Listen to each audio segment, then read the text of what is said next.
আজকে আমরা জাহাজ নিয়ে বেলজিয়ামের একটা পোর্টে চলে এসেছি। এটার নাম হচ্ছে অ্যান্ট্রাপ। তো এই যে পোর্টের কাছে উইন্ড মিল থাকে, এটা আমি এর আগেও আপনাদের দেখিয়েছিলাম।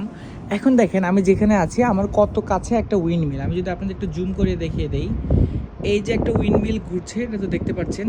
এটা যদিও খুব স্লো ঘুরছে বাতাসের জন্য, কিন্তু এটার ভিতরে এমনভাবে গিয়ারিং অ্যারেঞ্জমেন্ট করা থাকে যার জন্য এটার ভিতরে জেনারেটরের মতো গিয়ারিং অ্যারেঞ্জমেন্টের মাধ্যমে এটার স্পিডটা অনেক বাড়িয়ে দেওয়া হয়। আর এই যে নিচের যে জিনিসটা, আমি এর আগে কখনো এত কাছ থেকে কোনো উইন্ড মিলকে দেখি নাই, যেহেতু আমাদের দেশে এগুলো তো অত বেশি সচরাচর দেখা যায় না।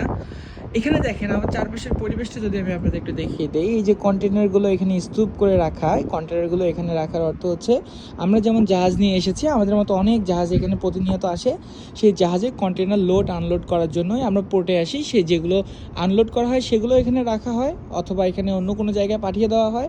আর যে কন্টেনারগুলো আমরা আমাদের জাহাজে লোড করব সেগুলো এখানে প্রিপেয়ার